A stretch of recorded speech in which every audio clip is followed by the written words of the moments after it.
When you're learning to paint, copying the work of great artists isn't cheating. It's one of the oldest and best ways to learn. Think of it like musicians learning a classic tune before writing their own songs. You're not just copying, you're studying choices, techniques and bold brushwork up close. Take Van Gogh's sunflowers. He didn't paint them to impress anyone, he made them as a gift for his friend Gogh, and yet they've become iconic. Why's that? Look closely. Those thick swirling brushstrokes, that's impasto.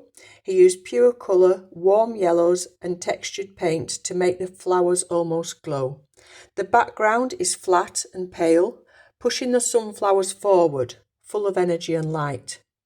When you copy a masterwork like this, you get a feel for the rhythm, how quickly or slowly the paint was laid down. You notice details you'd missed just by looking.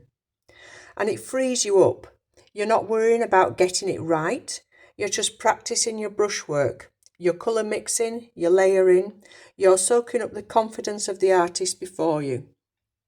And here's the thing.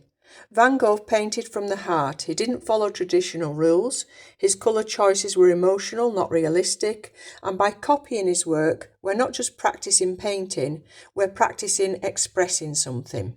If you want to try painting your own version of sunflowers with me, I've made an intermediates course over on Skillshare and we'll go through it step by step and talk about Van Gogh's techniques, composition, line, colour, etc. And I'll pop the link in the comments here.